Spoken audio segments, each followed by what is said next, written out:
नमस्कार, कैसे हैं आप सब। स्वागत करते हैं आप सभी का पुनः एक नए सत्र में। तो मुझे पूर्ण विश्वास है कि आप सभी परीक्षा की तैयारी अच्छे ढंग से कर रहे होंगे। आधारभूत पुस्तकों को बार बार उसकी पुनरावृत्ति करते रहिए।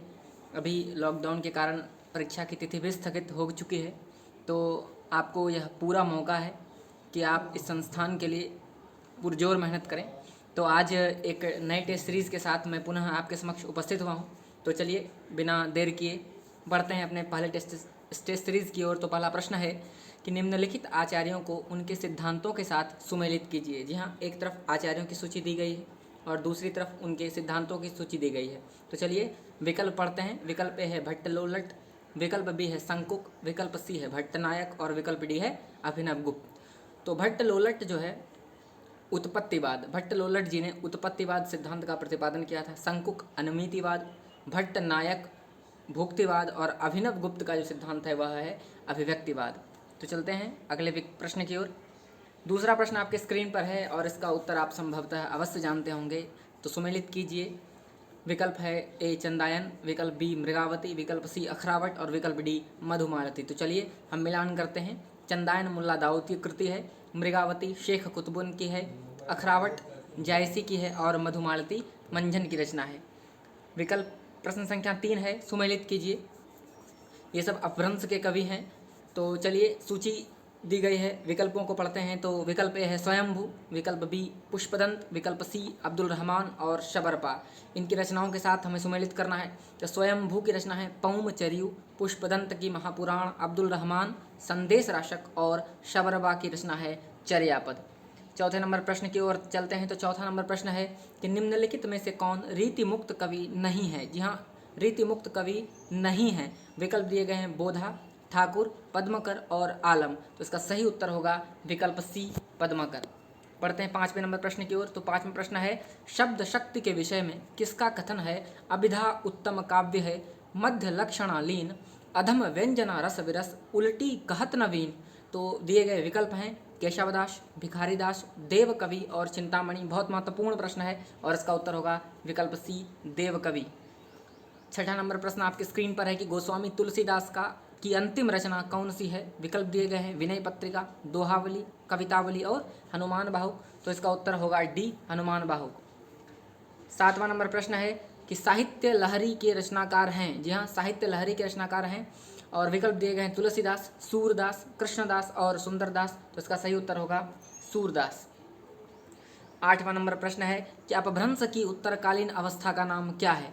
विकल्प दिए गए हैं पाली, प्राकृत, अपभ्रंश और अवहट। तो इसका सही उत्तर है अवहट। नौवां नंबर प्रश्न है कि ब्रज भाषा का विकास किससे हुआ है। जी हाँ, ब्रज भाषा का विकास किससे हुआ है। विकल्प है मागधी, पैसाची, सौरश्रेणी और अर्धमागधी। तो इसका सही उत्तर होगा सौरश्रेणी।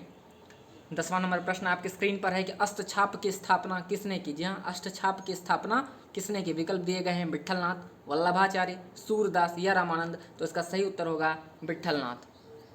11वां नंबर प्रश्न है कि सखी संप्रदाय के संस्थापक हैं। सखी संप्रदाय के संस्थापक हैं। विकल्प है हित हरिवंश, बी वल्लभाचार्य, सी स्वामी हरिदास और डी मध्वाचार्य। तो इसका सही उत्तर होगा सी स्वामी हरिदास। 12वां नंबर प्रश्न है कि एक तरफ निबंध दिए गए हैं और दूसरी तरफ निबंधकार दिए गए हैं।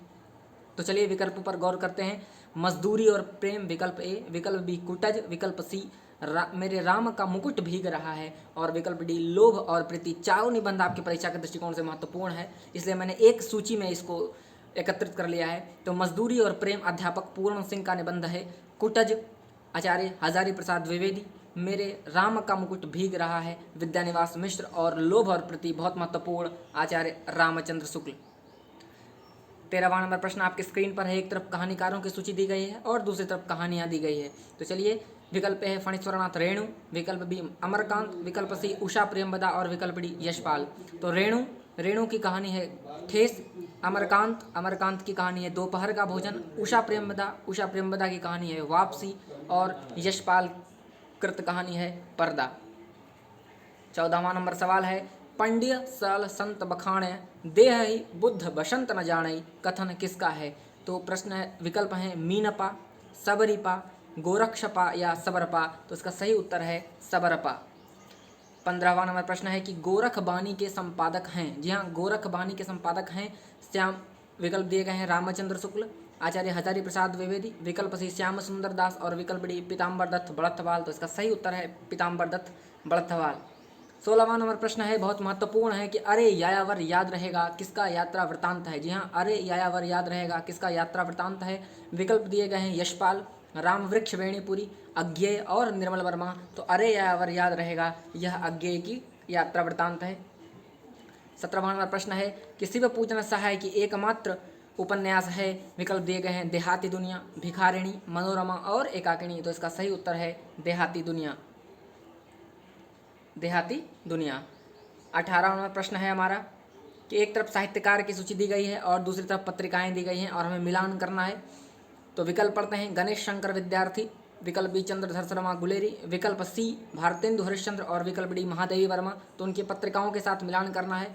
पत्र पत्रिका आपकी परीक्षा के दृष्टिकोण से बहुत महत्वपूर्ण है। तो चलिए मिलान करते हैं। गणेश शंकर विद्यार्थी, इनकी पत्रिका है प्रताप, जी हाँ, गणेश शंकर विद्यार्थी की पत्रिका है प्रताप। चंद्रधर शर्मा गुलेरी जी की पत्रिका है समालोचक, भारतेंदु हरिश्चंद्र जी की पत्रिका है कवि वचन सुधा और महादेवी वर्मा जी की पत्रिका है चांद।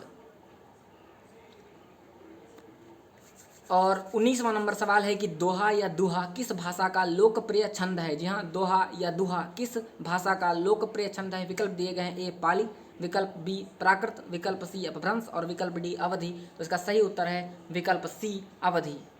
दो बढ़ते हैं 20वें नंबर और आखिरी प्रश्न जो आपके स्क्रीन पर है कि पहला गिरमिटिया उपन्यास के लेखक कौन है, और इसका जवाब आपको कमेंट बॉक्स में देना है। तो मैं विकल्प पढ़ दे रहा हूँ, अभिमन्यु अनंत, विष्णु प्रभाकर, गिरिराज किशोर और श्रीलाल शुक्ल। जी हाँ, पहला गिरमिटिया। तो आप कमेंट बॉक्स में अपने अंक जरूर साझा करिए। आज के लिए इतना ही। जय हिंद।